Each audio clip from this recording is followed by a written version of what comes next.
Lo saludo al colega Matías Longoni, periodista especializado en agro, conductor de Bichos de Campos. Matías, ¿cómo te va? ¿Cómo andás?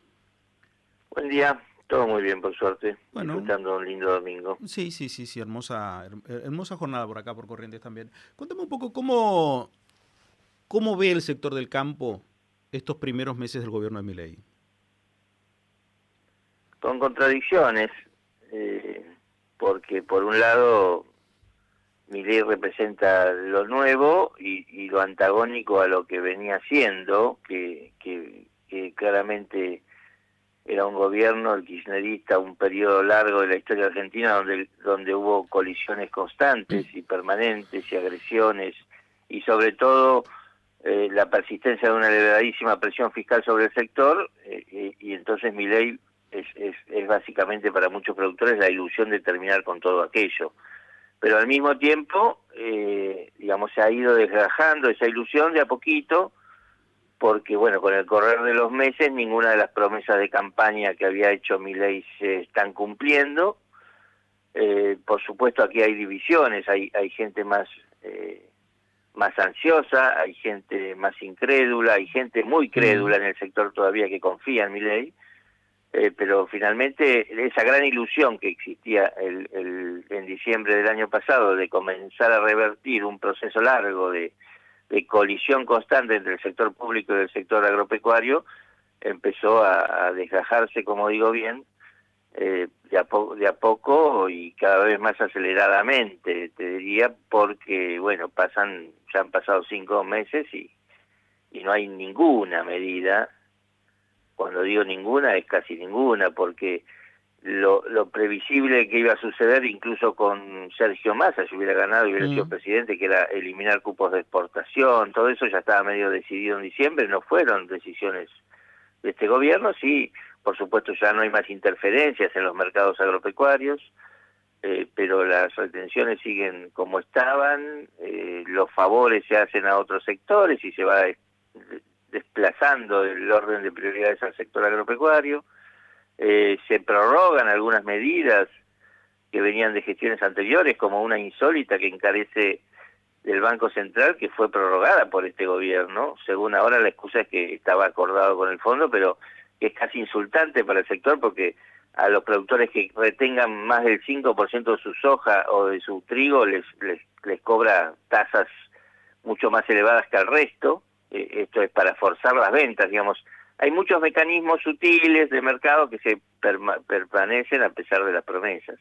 Y la presión fiscal, bueno, de entrada intentó incrementarse con la primera versión de la ley bases, luego esa embestida fue, Mm. digamos, detenida por gobernadores y productores y legisladores, por supuesto, y ahora nada, ahora se mantienen las retenciones y otros tributos en los mismos niveles que había en el gobierno anterior, con lo cual te diría que es una ilusión que yo no podría poner porcentajes, pero a esta altura me parece que la mitad de los productores conservan una ilusión y la otra mitad Mm. ya está empezando a desconfiar. Bueno, pero ¿quién es el referente de Milei a la hora de hablar del campo? Digo, ¿por dónde pasa? Digo, porque antes claramente había cada uno de los sectores, cada uno de los gobiernos anteriores, tenía bien definido el esquema de cuál era la idea al cual se iba a implementar. ¿Quién es o cuál es la idea que se va a implementar en este gobierno?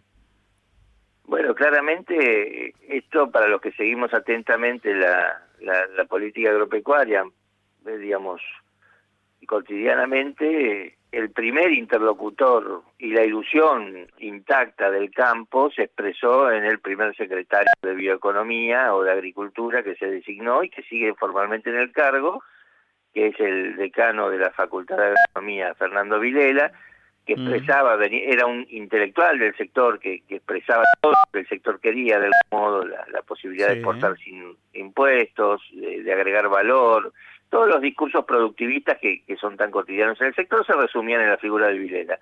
Pero la verdad que lo tienen con la cincha muy ajustada, le han intervenido totalmente la Secretaría de Agricultura, Mm. solo le permitieron cambiar de nombre a Bioeconomía, lo cual a mí me parece una reverenda tontería, y nada más que eso, pero después la segunda plana de funcionarios que lo acompañaba fue despedido y ahí asumieron gente vinculada directamente al ministro de Economía, Luis Caputo, con lo cual te diría que la línea de política agropecuaria la define Luis Caputo, en función de las urgencias macroeconómicas. Su delegado para toda la política productiva, tanto agro como industria, es Juan Paso, y no hay otro cantar, y toda la Mm, línea política que había surgido del propio sector, en realidad ahora está subordinada a la línea económica, que es lo mismo que hemos visto en casi, te diría, que todos los gobiernos anteriores. Entonces tampoco ahí hay un rasgo distintivo del mileicismo frente al kirchnerismo.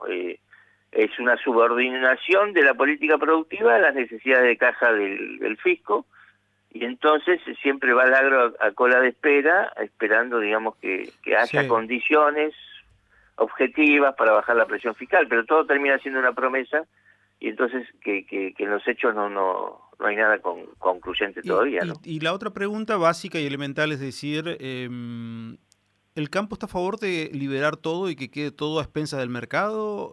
¿O se está esperando también algún tipo de incentivo para algún sector? ¿Cómo lo ve? Es muy injusto hablar del campo, no existe el campo.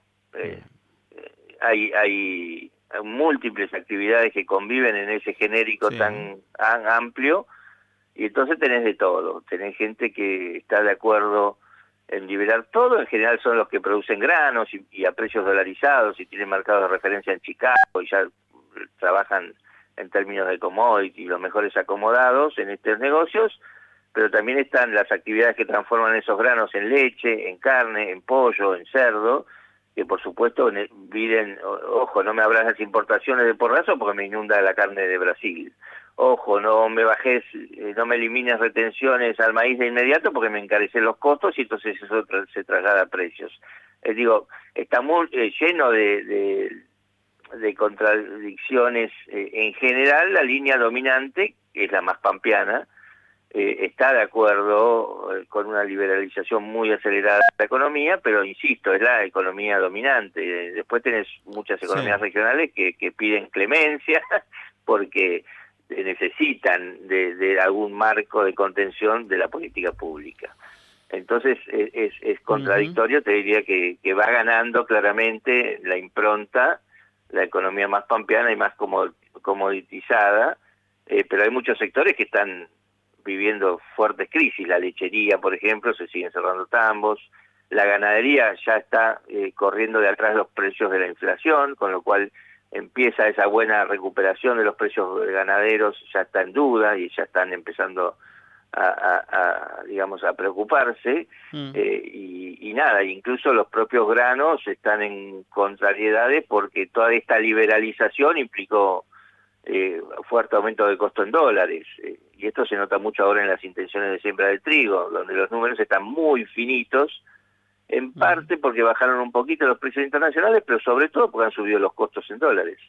mm. Entonces, para el que produce no es tan graciosa una liberalización. Cuando se sientan y hacen los números finos, entienden que cierto marco debiera haber de política pública. Matías, un abrazo, gracias. Abrazo, chau Chau, chau. chau, chau. Matías Longoni, periodista del ámbito rural, especialista del ámbito rural en particular, titular de Bichos de Campo.